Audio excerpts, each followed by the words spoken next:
Olá, queridos jovens, bem-vindos a mais essa aula de recuperação. Hoje nosso bloco de escrituras é 2 Coríntios, capítulo 13. Pare um pouco e pense sobre as pessoas que moram com você. Pode ser seus pais, seus irmãos, seus tios, seus avós. Todos os dias você convive com eles e com certeza conhece todos os defeitos, não é? Chatos, pegam no pé, irritante, seu irmão pega suas coisas, sua irmã esconde suas coisas, sua mãe esconde seu celular. Tudo isso acontece, né? É muito fácil a gente encontrar defeito nas pessoas, ainda mais quando são as pessoas que moram com a gente. Mas você consegue encontrar defeitos em você também? Consegue examinar a si mesmo? Paulo fez esse pedido ao povo de Corinto: examinai-vos a vós mesmos. Durante essa aula, eu gostaria que você refletisse sobre essa frase. Frequentemente, os líderes da igreja são alvo de críticas, e na época de Paulo não era diferente. Alguns membros da cidade de Corinto estavam criticando o apóstolo Paulo, e em resposta, ele escreveu essa carta e essa escritura que a gente vai ler agora. 2 Coríntios 13, 5. Examinai-vos a vós mesmos, se permaneceis na fé. Ponde-vos à prova vós mesmos. Ou não vos conheceis a vós mesmos que Jesus Cristo está em vós? Se não é, que já estáis reprovados. Ou seja, Paulo convidou aquelas pessoas a examinarem a própria fidelidade delas com Jesus Cristo. Você sabe a diferença entre ter perguntas e se preocupar honestamente com um líder ou simplesmente criticar? Criticar alguém é exaltar os erros da pessoa, falar mal, murmurar. Nas Escrituras, esse tipo de crítica também é conhecido pela palavra blasfêmia. É possível conhecer e reconhecer falhas e defeitos de uma pessoa, mas que não seja com o propósito de criticar, e sim ajudar. Mas se apenas conseguimos enxergar o lado negativo de uma pessoa, falamos e escrevemos coisas negativas sobre essa pessoa, estamos sendo críticos. Os santos de Corinto criticaram publicamente o apóstolo Paulo e precisou chamá-los ao arrependimento.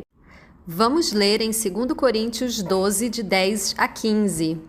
Pelo que sinto prazer nas fraquezas, nas injúrias, nas necessidades, nas perseguições, nas angústias por causa de Cristo, porque quando estou fraco, então sou forte. Fui nécio em gloriar-me, vós me constrangestes, porque eu devia ser louvado por vós, visto que em nada fui inferior aos mais excelentes apóstolos, ainda que nada sou. Os sinais de um apóstolo foram efetuados entre vós com toda a paciência, por sinais, prodígios e maravilhas. Por que, em que tendes vós sido inferiores às outras igrejas, a não ser que eu mesmo não vos fui pesado? Perdoai-me este agravo. Eis aqui estou pronto para uma terceira vez ir ter convosco, e não vos serei pesado, pois que não busco o que é vosso, mas sim a vós, porque não devem os filhos entesourar para os pais, mas os pais para os filhos. E eu de muito bom grado gastarei, e me deixarei gastar pelas vossas almas, ainda que amando-vos cada vez mais, seja menos amado. E em 2 Coríntios 13, de 1 a 3, lemos: É esta a terceira vez que vou ter convosco. Pela boca de 2 ou 3 testemunhas será confirmada toda a palavra. Já anteriormente o disse, e uma segunda vez o digo, como se estivesse presente. Agora, pois, estando ausente, o digo aos que dantes pecaram e a todos os demais, que se eu for outra vez não os pouparei, visto que buscais uma prova de Cristo que fala em mim, o qual não é fraco para convosco, antes é poderoso entre vós. Os santos de Corinto, na realidade, queriam uma prova de que Cristo realmente falava através do apóstolo Paulo. Ou seja, eles queriam uma prova de que Paulo realmente era um apóstolo do Salvador. Isso demonstra que eles estavam criticando a divindade do chamado de Paulo. Vamos então à nossa primeira pergunta. Por que você acha que é errado criticar as pessoas inclusive os líderes da igreja. O presidente Henry B. Eyring disse o seguinte: o presidente George K. Cannon fez uma advertência que vou passar para vocês como se fosse minha. Acredito que ele fala a verdade. Nenhum homem pode falar mal dos ungidos do Senhor e encontrar falta sobre a autoridade de Deus na terra sem desagradar ao Senhor. O Espírito Santo vai se retirar de tal homem e ele cairá em escuridão. Sendo o caso, conseguem ver o quanto é importante que sejamos cuidadosos? O profeta Joseph Smith também ensinou o seguinte sobre este assunto: se um homem se ergue para condenar os outros, apontando falhas na igreja e dizendo que estão fora do caminho, enquanto que ele próprio é justo, então podem ter certeza de que esse homem está a caminho da apostasia. E se não se arrepender, ele irá apostatar tão certo quanto Deus vive. Vamos comparar o que aconteceu com Paulo com um momento muito triste da vida do Salvador Jesus Cristo? Ele estava ensinando lá na sinagoga de Cafarnaum, quando foi questionado pelos seus próprios seguidores a respeito da sua missão divina. Vejamos o que aconteceu nas Escrituras a seguir. Em João 6, lemos: ele disse essas coisas na sinagoga, ensinando em Cafarnaum. Muitos, pois, dos seus discípulos, ouvindo isso, disseram: duro é este discurso, quem o pode ouvir? Sabendo, pois, Jesus em si mesmo que os seus discípulos murmuravam disso, disse-lhes: isto escandaliza-vos? Desde então, muitos dos seus discípulos tornaram para trás e já não andavam com ele. Então disse Jesus aos 12: quereis vós também retirar-vos? Respondeu-lhe, pois, Simão Pedro: Senhor, para quem iremos nós? Tu tens as palavras da vida eterna, e nós cremos e sabemos que tu és o Cristo, o Filho do Deus vivo. Esses discípulos estavam criticando e duvidando do próprio Cristo, e pouco tempo depois tornaram para trás e já não andavam mais com ele. Reflita por alguns instantes quais são as consequências de criticar o Senhor ou os seus servos. Vamos ler mais sobre os motivos que levam as pessoas a criticarem. Vamos analisar em 1 Nefe, capítulo 2, a partir do versículo 12. E assim Lamã e Lemuel, sendo os mais velhos, murmuravam contra o seu pai, e murmuravam por desconhecerem a maneira de proceder daquele Deus que os havia criado. Ou seja, por que as pessoas murmuram? Por que as pessoas criticam? Porque desconhecem a maneira de proceder do Senhor e não creem. Nem acreditavam que Jerusalém, aquela grande cidade, pudesse ser destruída, conforme as palavras dos profetas, e assemelhavam-se aos judeus que estavam em Jerusalém, que procuravam tirar a vida de meu pai. Continuando no versículo 16, diz o seguinte: E aconteceu que eu, Nefe, sendo muito jovem, e embora de grande estatura, e tendo também grande desejo de saber dos mistérios de Deus, clamei, portanto, ao Senhor. E eis que ele me visitou e enterneceu meu coração, de maneira que acreditei em todas as palavras que meu pai dissera. Por esta razão não me revoltei contra ele, como meus irmãos. Ou seja, Nefe, ao contrário de Lamã e Lemuel, buscou a Deus, não murmurou e creu, e assim ele recebeu a revelação que ele tanto desejava. Finalmente, nos versículos 19, 20 e 21 diz o seguinte: E aconteceu que o Senhor me falou, dizendo: Bendito és tu, Nefe, por causa de tua fé, porque me procuraste diligentemente com humildade de coração. E se guardares meus mandamentos, prosperarás e serás conduzido a uma terra de promissão. Sim, uma terra que preparei para ti. Sim, uma terra escolhida, acima de todas as outras terras. E se teus irmãos se rebelarem contra ti, serão afastados da presença do Senhor. Então, a mesma situação foi imposta a Nefe e a Lamã e Lemuel, mas houve duas atitudes diferentes e duas consequências diferentes também. Pensando sobre a maneira como Nefe reagiu, pondere sobre o que você deve fazer quando tiver dúvidas sobre o que um líder da igreja ensinou ou se não concordar com algo que foi ensinado. Finalmente, voltando a Paulo, vamos ver o conselho que ele deu aos santos de Corinto, em 2 Coríntios 13, 5 a 6. Examinai-vos a vós mesmos, se permaneceis na fé, Ponde-vos à prova vós mesmos. Ou não vos conheceis a vós mesmos que Jesus Cristo está em vós? Se não é que já estáis reprovados, mas espero que entendais que nós não somos reprovados. Com base no que Paulo ensinou acima e no exemplo de Nefe, complete a seguinte declaração na segunda pergunta. Em vez de criticar os líderes da igreja, devo? O presidente Eyring nos ensina. É preciso ter fé para acreditar que ele conhece perfeitamente as pessoas a quem ele chama, tanto sua capacidade como seu potencial, e assim não comete erros em seus chamados.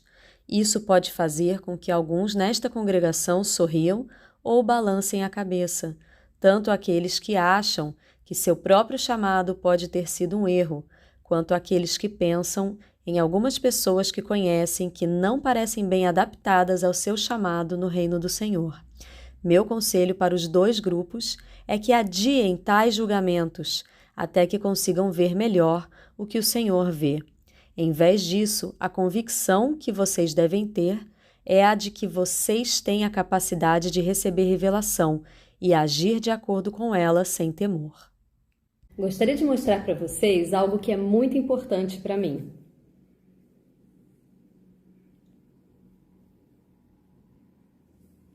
Essa é minha recomendação para o templo. Quando nós entramos no templo, nós precisamos de uma recomendação. E quando vamos solicitar e adquirir essa recomendação, nós precisamos cumprir alguns requisitos e responder algumas perguntas.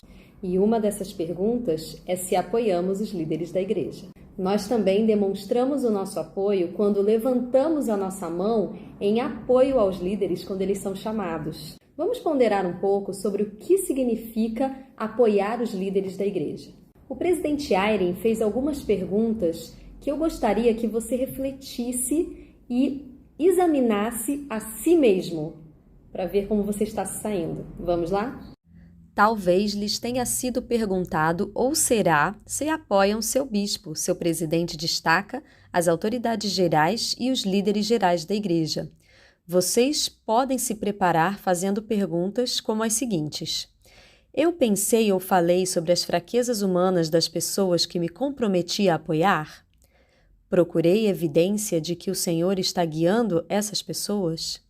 Segui sua liderança de modo consciente e leal? Falei sobre a evidência que vejo de que elas são servos de Deus? Oro regularmente por elas individualmente, demonstrando amor? Essas perguntas vão trazer para a maioria de nós sentimentos de desconforto e uma necessidade de arrependimento. Se essas perguntas trouxeram desconforto e necessidade de arrependimento para você, ore sobre o que você pode fazer para se arrepender e mudar. Lembrem-se que quando nós criticamos ou falamos mal de alguém, nós não mudamos em nada a pessoa criticada, mas nós nos afastamos do Salvador e do seu Evangelho. É como se quiséssemos envenenar alguém dando veneno para nós mesmos. Existe um filme bastante antigo da Disney chamado Bambi. Neste filme tem um coelhinho muito falante chamado Tambor e ele adora criticar. Em certo momento do filme, a mamãe coelho o flagra. Vamos ver o que a mamãe coelha diz para aquele coelhinho falante. Tambor. O que é, mamãe? O que foi que seu pai lhe ensinou hoje de manhã? Se não souber dizer uma coisa agradável, então não diga nada. Mas Alice, isso quer dizer que eu não posso questionar nem duvidar? De forma nenhuma. Você deve duvidar e questionar. Foi a dúvida e o questionamento que fizeram o jovem Joseph Smith se ajoelhar, orar e receber a visita do pai e do filho. O que vai fazer toda a diferença é a sua atitude perante a dúvida. O que você vai fazer com ela? Elder Uchtdorf nos ensina: há algum problema em termos dúvidas a respeito da igreja ou de sua doutrina? Meus jovens queridos amigos, Somos um povo que faz perguntas porque sabemos que o questionamento conduz à verdade. Alguns podem sentir-se envergonhados ou indignos por terem dúvidas a respeito do Evangelho, mas não precisam se sentir assim. Fazer perguntas não é um sinal de fraqueza, mas sim um precursor do crescimento. Não tenham medo, façam perguntas, sejam curiosos, mas não duvidem. Apeguem-se sempre à fé e à luz que já receberam, porque vemos de maneira imperfeita na mortalidade. Nem todas as coisas farão sentido agora. Como já aprendemos em 1 Coríntios 13, agora conhecemos em parte. Mas quando vier o que é perfeito, então o que o é em parte desaparecerá. Agora nós vemos por espelho, em enigma, mas em tempo veremos face a face. Agora conheço em parte, mas então conhecerei como sou conhecido. O irmão Matthew Godfrey, ele contou uma história sobre 2 élderes que viajaram com o profeta Joseph Smith para Missouri no verão de 1831. Vamos ver o que aconteceu? Em 1831, Ezra Booth testemunhou a cura do braço de Alice Elza Johnson por Joseph Smith. Esse milagre convenceu Ezra que Joseph era um profeta, e ele se batizou e recebeu a ordenação como élder da igreja. Várias semanas depois, Ezra foi com outros élderes da igreja e também com Joseph Smith e Sidney Rigdon para o condado de Jackson, em Missouri. Depois que eles chegaram, o Senhor revelou ao profeta que a cidade de Sião seria estabelecida em Independence, uma pequena cidade do condado. Ezra ficou muito desapontado em ouvir essa notícia. Independence era uma cidade relativamente não desenvolvida, parecia muito rústica para se tornar o local central de Sião. As perspectivas aparentavam ser sombrias, Ezra explicou, porque a cidade tinha apenas 2 ou 3 lojinhas e 15 ou 20 casas para moradia. Como Independence se tornaria a linda Sião que ele tinha ouvido tanto falar? O desapontamento de Ezra se aprofundou ainda mais quando ele percebeu que poucos membros da igreja moravam em Independence. Joseph tinha profetizado que uma grande congregação existiria em Independence, mas como a profecia ainda não havia se cumprido, Ezra começou a questionar Joseph. Ele achava que Joseph não se comportava como um profeta e se recusou a compartilhar seu testemunho com as pessoas do condado de Jackson. Seu desapontamento, aos poucos, se transformou em dissensão. O Senhor chamou Ezra ao arrependimento, porque ele e outros condenaram como mal aquilo em que não havia mal. O Senhor disse lá em Doutrina e Convênios 64, quando estas coisas se lhe tornarem conhecidas e eles se arrependerem do mal, serão perdoados. Mas Ezra nunca se arrependeu. Ao invés disso, ele deixou a igreja e se tornou um amargo crítico de Joseph Smith, publicando uma série de cartas contra ele. Essa mesma revelação que chamou Ezra ao arrependimento também foi direcionada a outros élderes, incluindo Edward Patridge, um bispo. Assim como Ezra, Edward também ficou desapontado com a localização de Sião. O Senhor instruiu Edward a se mudar com sua família para Independence, para que ele pudesse fiscalizar a compra de um terreno para os santos. Mas Edward não estava animado para morar lá. Ele estava acostumado a morar em cidades mais desenvolvidas. Ele escreveu para sua esposa: "Nós teremos que sofrer por alguns tempos várias privações aqui."